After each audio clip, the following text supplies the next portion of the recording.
যারা ভেবেছিলেন কলকাতা ফাইনাল খেলতেই পারবে না তাদের জন্য বরং একটা খারাপ খবরই এনে দিল কলকাতা। নিজেদের মাটিতে নয়, অন্য মাটিতে এবং মোটামুটি বলা যায় যে নিরপেক্ষ একটা ভেন্যুতে দুই দল লড়ল এবং সেই লড়ার অর্থাৎ এবারের আইপিএলের প্রথম প্লে অফ ম্যাচে কলকাতা দারুণ খেলা এবারের আইপিএলের দল সানরাইজার্স হায়দ্রাবাদকে রীতিমতো নাস্তানাবুদ করে হারিয়ে দিয়েছে।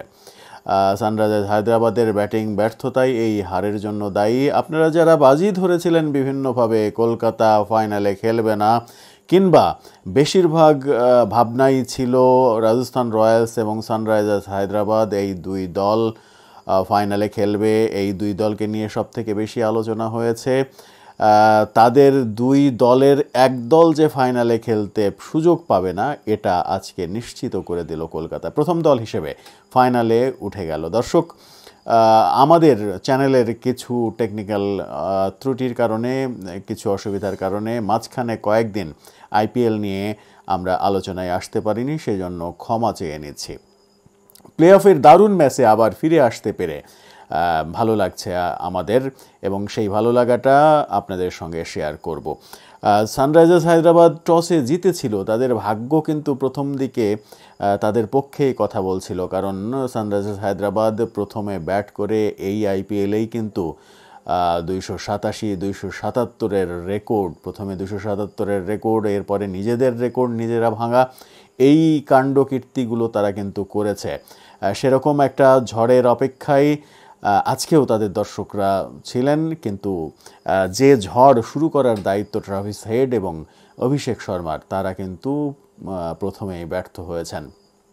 সাথে কিছুটা মানে পারলেও মোটামুটি বড় দাগে বলা যায় যে হেনরিক ক্লাসেনও তিনিও ব্যর্থ হয়েছেন। আর এই তিনজনের ওপরেই যখন সানরাইজার্স হায়দ্রাবাদের ব্যাটিং নির্ভর করে, তাদের সফলতার উপরেই সানরাইজার্সের ব্যাটিংয়ের হিস্ট্রি লেখা হয়, সেখানে তাদের ব্যর্থতা কিন্তু আজকে চরমভাবে দলকে ডুবিয়েছে।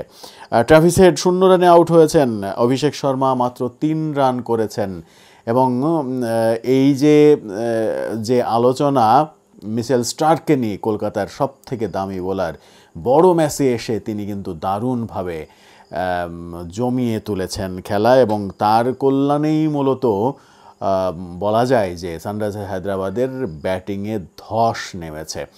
প্রথম 4 উইকেটের যেটা 35-37 রানের মধ্যেই পড়েছিল, সেই 4 উইকেটের 3টাই কিন্তু মিচেল স্টার্কের। যে ভাঙনটা তিনি ধরিয়েছেন, সেই ভাঙনের গর্ত থেকে আর ফিরে আসতে পারেনি সানরাইজার্স হায়দ্রাবাদ। একমাত্র 50 এসেছে রাহুল ত্রিপাঠীর ব্যাট থেকে, আর শেষ দিকে অধিনায়ক প্যাট কামিন্স তিনি কিছু একটা নতুন কিছুর একটা আভাস তৈরি করতে যাচ্ছিলেন, কিন্তু সেটি আর হয়ে ওঠেনি। তার 30 রানের কল্যাণেই মূলত শেষ পর্যন্ত 159 রান করতে পারে সানরাইজার্স হায়দ্রাবাদ। মনে হচ্ছিল যে প্যাট কামিন্স আবারও সেই যে ম্যাক্সওয়েলকে সঙ্গ দেওয়ার যে ইনিংস, ম্যাক্সওয়েলের সঙ্গে যে ম্যাক্সওয়েল ম্যাচ জেতানো যে সেঞ্চুরিটা করলেন, আফগানিস্তানের সঙ্গে হেরে যাওয়া ম্যাচ প্যাট কামিন্সকে সাথে নিয়ে জিতিয়ে দিলেন একাই, এবং সেই ম্যাচে প্যাট কামিন্স যে ভূমিকা পালন করেছিলেন, অপেক্ষাকৃত একটু বিপরীত ভূমিকা হলেও আজকে মনে হচ্ছিল যে তার বোলার প্যাট কামিন্স ব্যাটসম্যান হিসেবে আবির্ভূত হয়ে দলকে হয়তো উদ্ধার করতে সক্ষম হবেন, কিন্তু সেটা হয়নি। কলকাতার ব্যাটিং ব্যর্থতা একেবারেই হয়নি, যেটা হয়েছে তারা অনায়াসেই জিতেছে 8 উইকেটের বিশাল ব্যবধানে।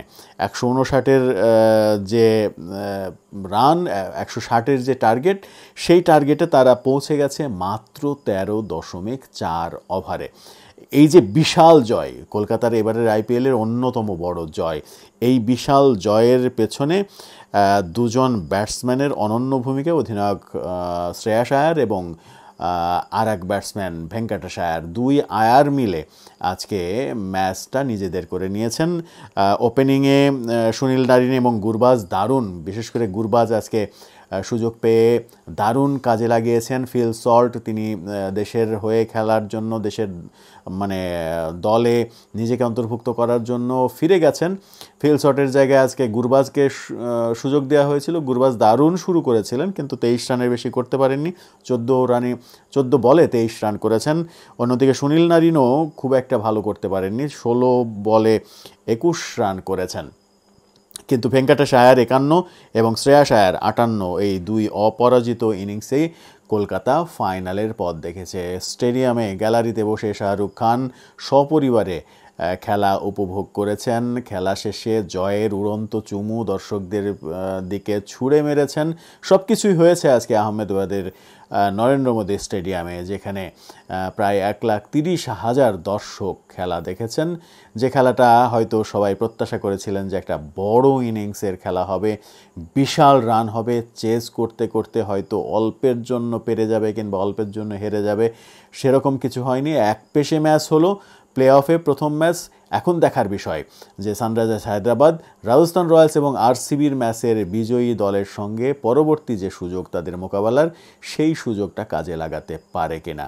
আমার মনে হয় যে সানরাইজার্স হায়দ্রাবাদ সেই সুযোগ কাজে লাগানোর সর্বোচ্চ চেষ্টা করবে, কারণ আজকে তাদের ব্যাটসম্যানরা, বিশেষ করে 3 ভরসার নাম ট্রাভিস হেড, অভিষেক শর্মা এবং হেনরিক ক্লাসেন, 3 জনই বলা যায়। হেনরিক ক্লাসেন আংশিক, কিন্তু বাকি 2 জন পুরোপুরি শতভাগ ব্যর্থ হয়েছেন, এবং সেই ব্যর্থতার খোলস ছেড়ে তারা যদি বেরিয়ে আসতে পারেন, তাহলে কিন্তু তাদেরকে ঠেকিয়ে রাখা কঠিন হবে। কি হবে শেষ পর্যন্ত যে এলিমিনেটরে রাজস্থান রয়্যালস এবং আরসিবির মধ্যকার খেলায় সানরাইজার্স হায়দ্রাবাদ কি শেষ পর্যন্ত তাদের বিপক্ষে আরসিবিকে পেয়ে যাবে? সেসব নিয়ে আমরা আবারও নিয়মিতভাবে কথা বলবো বিনোদন প্রতিদিন এবং বিনোদন স্পোর্টসের সাথে পেজে, চ্যানেলে আপনারা থাকবেন। আপনাদেরকে মাঝখানে একটু গ্যাপ দেওয়ার জন্য এবং একটু বিচ্ছিন্ন করে রাখার জন্য আমরা ক্ষমা চাচ্ছি।